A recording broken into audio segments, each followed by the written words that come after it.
राजू, चंद्रू और मृदुल एक ही ऑफिस में काम किया करते थे। बीती रात कभी कभी वह रात भी हो जाया करती थी। वापसी में लौटते समय तो तीनों दोस्त एक ही जगह पर हॉस्टल में रहते थे। वह इसलिए साथ में ही वापस आते थे। पर एक बार की बात है, जब वह लौट रहे थे तो काफ़ी रात हो चुकी। रात की यही करीब 11-12 के आसपास हो रही थी। तभी उनका रास्ते में गाड़ी का उनका ब्रेक फेल हो गया, जो कि गाड़ी जाकर एक पेड़ से टकरा गई। उसके बाद वह गाड़ी बहुत स्टार्ट करने पर भी स्टार्ट नहीं हुई। मृदुल ने कहा है कि यहाँ पर तो कोई भी मोबाइल में काम नहीं करेगा। एक बार मैं इस रास्ते से जा चुका हूँ, तब वही दोपहर का टाइम था। क्यों नहीं इस रास्ते से होकर हम घर को शायद जल्दी पहुँच जाए। तो राजू भी इसको कहता है ठीक है।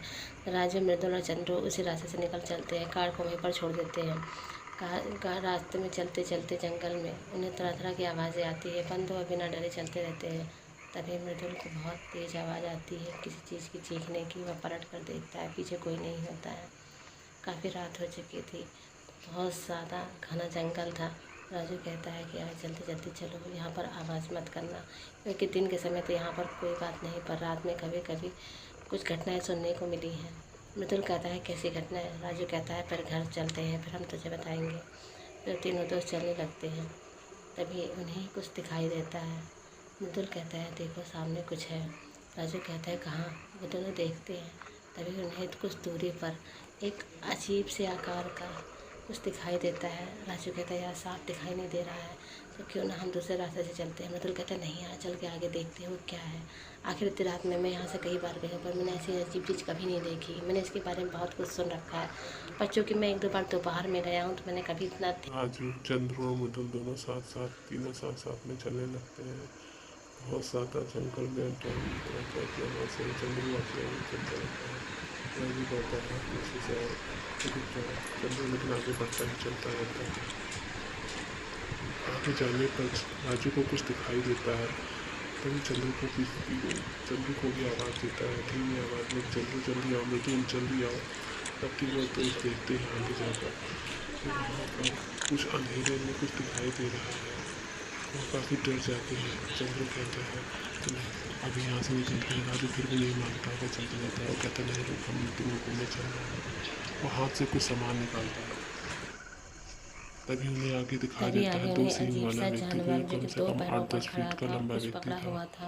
उसे वह देखकर राजू काफ़ी बहुत डर लंबा था। जाता है। उसके जैसे हाथ उसने में हाथ में कुछ जो था। पकड़ रखा था, राजू जैसे उसने कहता है किसी यार इसने जानवर किसी को अभी जानवर अभी को चीर जैसे फाड़ मार कर के कर अभी भी खाया खाया हो। हो। यहाँ राजू से डर चलो, हमें जाता चलना है बहुत होगा। ज़्यादा। तभी वह जानवर जो कि भी खड़ा था, अब वह झुक गया था। अब वह आधा इंसान और आधा जानवर हो गया था। उसे गुर्राने की आवाज़ें आ रही थी, जिसे देखकर राजू के दोनों रोंगटे खड़े हो गए थे। तभी उस जानवर की नज़र उस मृदुल पे पड़ जाती है। मृदुल जल्दी जल्दी और तेज कदमों से भागने लगता है। मृदुल, चंद्र और राजू तीनों साथ में भागने लगते हैं। दोस्त आगे आगे और वह जानवर पीछे पीछे बहुत तरह तरह की आवाज़ें निकाल कर मुंह फाड़ कर हंस रहा था और चिल्ला रहा था पीछे पीछे भी। मृदुल को भागते समय अपनी माँ की वह बात याद आती। वो बताया करती थी कि जब भी कोई जंगल में कोई जंगली जानवर या कोई बड़ा जीव तुम्हारे पीछे पड़ जाए तो बेटा हम कभी भी हमेशा भगवान का नाम लेना और आग जला देना, क्योंकि आग से बड़ा जीव भी डरता है, वो आग के सामने कभी नहीं आता। तभी मृदुल ने चीखते हुए राजू से कहा, राजू तू मेरे से सिगरेट पीता है ना, तेरे पास लाइटर होगा, जल्दी ला लाइटर ला। राजू पूछता है पर क्यों? कहता नहीं बस जल्दी से दे। वह जल्दी से वहाँ पर ढेर सारी पत्ते इकट्ठा करते हैं। तभी वह राक्षस चिंगाड़ खाते हुए आ रहा होता है।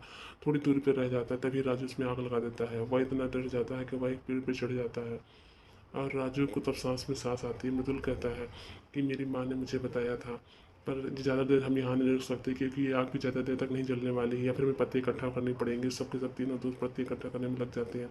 क्योंकि वह जंगल था तो वहाँ पत्तियों की कोई कमी नहीं थी। वहाँ आग और तेज धक के जलने लगती है। वह राक्षस और डर के ऊपर चढ़ जाता है पेड़ पर। राजू कहता है आप क्या करें, कैसे हमें यहाँ से निकलना, क्योंकि ये तुम्हारा पीछा नहीं छोड़ेगा। चंद्रू ने कहा हमारे पास कोई और उपाय नहीं है, हम लोग को यहीं रात गुजारनी पड़ेगी और ये आग जला कर रखना पड़ेगा।